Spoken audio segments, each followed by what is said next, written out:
Bismillah, Assalamualaikum warahmatullahi wabarakatuh. Di sini saya akan melakukan uji validitas, reliabilitas, dan prasyarat pengujian regresi sederhana dan regresi ganda.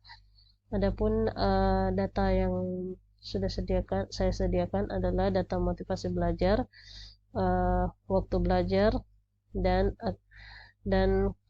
kemampuan akademik mahasiswa ya.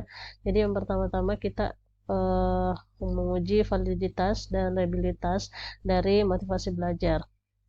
Di sini saya sudah membuat tutorial dan contohnya sudah saya masukkan ke SPSS. Kemudian setelah kita copy datanya langsung, kemudian kita ubah name-nya dan measure-nya jadi ordinal karena kita menggunakan skala Likert.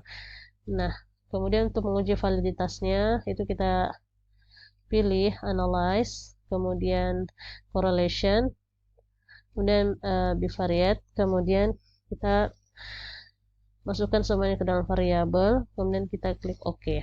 Nah, hasilnya seperti ini ya. Di sini saya sudah memindahkan ya. Jadi ada dua cara untuk mengecek data itu valid atau tidak ya. Pertama dengan kita melihat nilai signifikansi dari hasil datanya ya, dari hasil pengujian SPSS-nya. Nah, di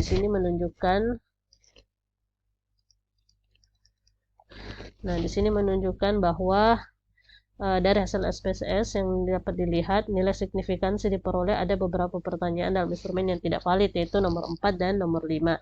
Dikarenakan nilai signifikansinya ini ya lebih kecil dari 0,05 ya. Kita bisa lihat datanya. Kemudian yang kedua, cara kedua untuk kita mengetahui data itu valid atau tidak, yaitu dengan kita dengan melihat nilai percent correlation-nya. Jika nilai hitungnya lebih besar dari R tabel, maka datanya valid. Nah, untuk melihat R tabelnya bisa dilihatlah jumlah N-nya ini 30 dan 0,349 ini adalah tabel R-nya. Nah, dari hasil SPSS dapat dilihat nilai percent correlation itu diperoleh ada beberapa pertanyaan dalam instrumen ini tidak valid, yaitu nomor 4 dan nomor 5 tadi. Dikarenakan nilai R hitungnya lebih kecil dari R tabel, yaitu R tabelnya diperoleh 0,34 ya, dilihat dari tabel tadi. Maka data pertanyaan motivasi 4 dan 5 ini tidak valid. Karena R tabelnya R hitungnya itu lebih kecil dari R tabel. Nah, sedangkan syarat untuk validnya itu harus lebih besar dari R tabelnya. Bisa dilihat ya, motivasi 4 itu 0,123. Nah, ini lebih kecil dari 0,349. Sedangkan motivasi 1, 2, dan 3 ini semuanya di atas 0,349 ya. Nah, untuk menguji reliabilitas motivasi belajar, ya bisa kita dengan scale, kemudian reliability, masuk ke analyze dengan data yang sama ya, masih data motivasi belajar. Kemudian scale, reliability analysis, kita copy semua kecuali motivasi belajar, kita pindahkan. Kemudian kita centang yang ini ya, statistik, correlation. Nah, hasilnya seperti ini ya. Jadi hasilnya ini kita bisa, ini saya sudah pindahkan. Jadi untuk mengetahui apakah data atau butir pertanyaan ini reliable atau tidak, maka bisa kita lihat dari nilai Cron-Kovács-nya. Ya, ini ya nilai Cron-Kovács alfanya. Dalam buku Prof. Imam Ghazali ada kutipan Numeli yang menyatakan bahwa nilai Cron-Kovács alfa minimal supaya sebuah data itu dikatakan reliable adalah sebesar 0,7. Sedangkan nilai Cron-Kovács alfa yang ada di sini adalah minus ya, minus 0,498. Maka data ini tidak reliable dari hasil SPSS-nya. Karena diperoleh data Cron-Kovács alfanya minus atau lebih kecil dari 0,7. Kemudian untuk selanjutnya kita akan menguji waktu belajar dan juga kemampuan akademik mahasiswa ini sama ya dengan cara menguji motivasi belajar. Ya, kita langsung saja ke pengujian regresi sederhana dan regresi ganda. Untuk pertama kita akan uji syarat regresi sederhana dulu. Apa-apa saja sebelum kita melakukan regresi sederhana ada syarat yang harus dipenuhi. Yang pertama uji validitas dan reliabilitasnya, data itu harus valid dan reliable. Nah, Itu sudah kita jelaskan tadi caranya. Kemudian yang kedua adalah uji normalitas, kemudian uji linearitas, kemudian uji heteroskedastisitas ya. Jadi uji normalitas itu jika nilai asim significance to tail nilai besar dari 0,5, maka nilai residual data berdistribusi normal. Ya, kita bisa copy ya datanya. Jadi di sini ada datanya, ada gaya belajar sama hasil belajar dulu ya yang kita copy. Ini saya sudah pisahkan. Ini langsung di copy saja. Kita pilih new, kemudian data. Kita ke data view. Nah, ini ya, kita sisa ganti X. Kemudian Y. Sini ya. Kemudian labelnya apa? Di sini gaya, di sini hasil ya.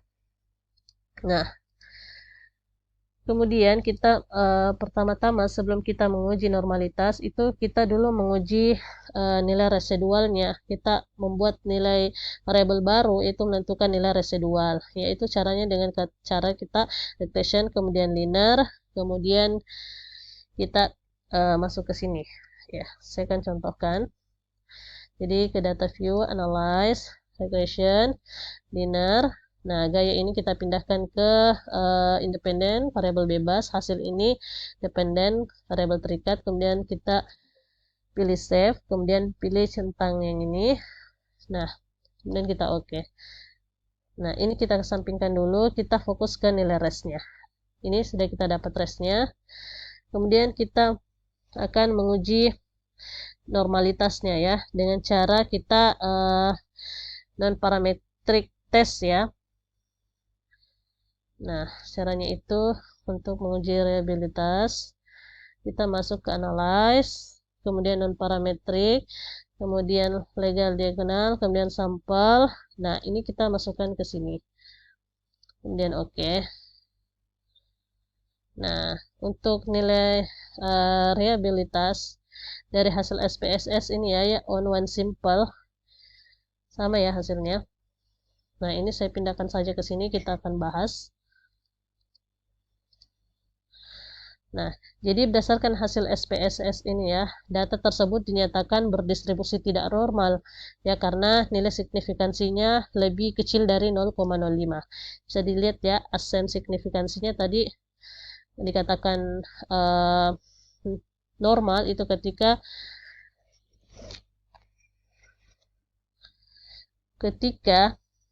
lebih besar dari 0,05. Sedangkan dari hasil pengujian SPSS ini lebih kecil dari 0,05. Karena itu tidak datanya tidak normal ya. Kemudian uji linearitas sama ya. Kita menguji bagian deviation from linearity-nya. Dan melihat signifikansinya itu harus sama ya, kondisinya harus lebih besar dari 0,05. Ya, dengan kita menguji corporate means-nya, kemudian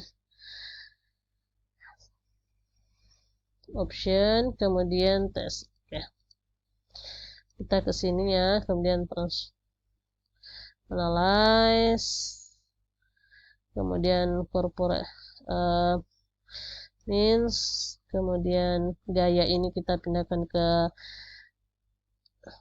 hasil ini dependen ya, gaya ini dependen. Kemudian kita tes ini. Oke. Nah, hasilnya kita bisa lihat di tabel ANOVA-nya. Jadi hasilnya sama ya. Tabel ANOVA di sini. Itu kita lihat di deviation from linearity-nya. Di sini sig-nya 0,534 sama ya di sini ya 0,534. Nah, berdasarkan hasil SPSS data tersebut linear karena nilai deviation from linearity signifikansinya itu lebih besar dari 0,05. Maka hubungan yang linear secara signifikan, maka ada hubungannya yang linear antara signifikan variabel independen dengan dependen. Kemudian heteroskedastisitas ini sangat susah ya penyebutannya. Jadi sama ya kondisinya jika nilai signifikannya harus lebih besar dari 0,05 ya. Nilai rest tadi kita sudah buat, kemudian kita pilih transfer komputer variabel, kemudian kita pilih refresh ya. Untuk membuat variabel baru ya, kita disuruh lagi membuat variabel. Nah, ini kita pilih variabel.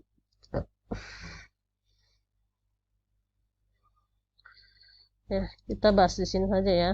Ya, jadi kita masuk ke komputer variabel ya, yang ini ya. Transform komputer variabel. Nah, di sini kita tulis ABS. Ini kita bisa lihat di sini saja. Ini saya sudah buat tutorial. Komputer variabel, kemudian kita masukkan ABS, ABS res 1, kemudian akan muncul nanti variabel baru ya, ABS. Nah, kemudian ini akan kita lakukan analyze. Kemudian kita pilih regression, kita pilih linear, kemudian yang hasil belajar tadi itu kita ganti dengan ABS untuk variabel terikatnya ya, maka akan keluar hasil koefisiennya seperti ini nanti di SPSS. Nah, hasil signifikansinya itu 0,168.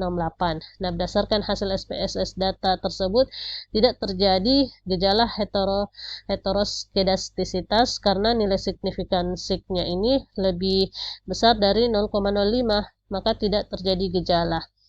Jadi memenuhi ya untuk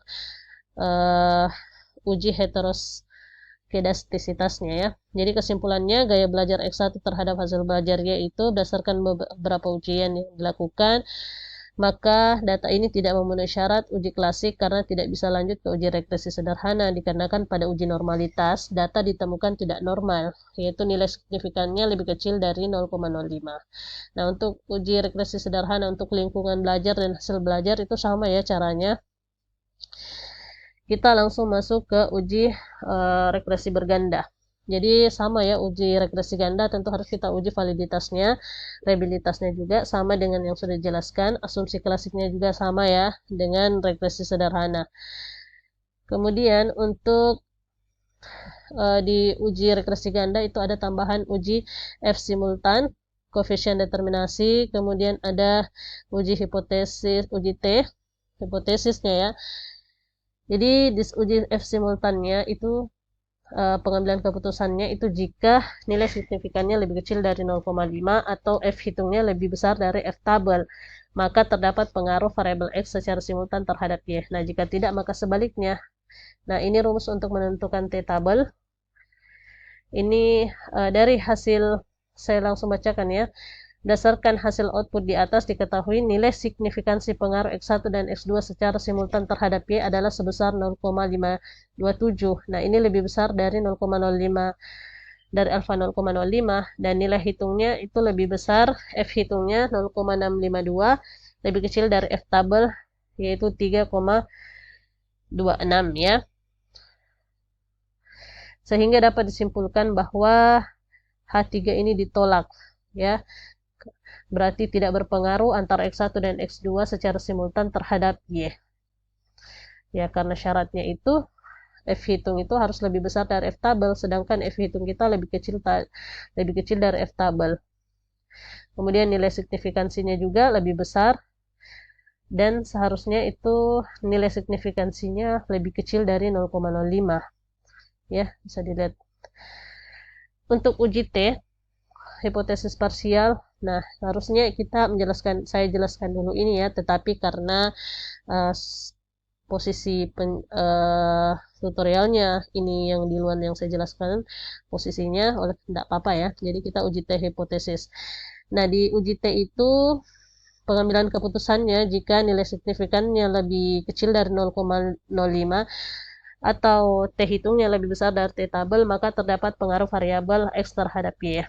Nah, berdasarkan uji SPSS diperoleh bahwa H1 ini nilai signifikannya itu 0,26 lebih besar dari 0,5. Jadi H1-nya ditolak ya. Kemudian nilai signifikansi untuk X2-nya juga nilai signya itu 0,904 lebih besar dari 0,05 dan nilai hitungnya itu lebih kecil dari T tabel. Makanya H1-nya juga ditolak. Ya, mungkin itu saja. Assalamualaikum warahmatullahi wabarakatuh.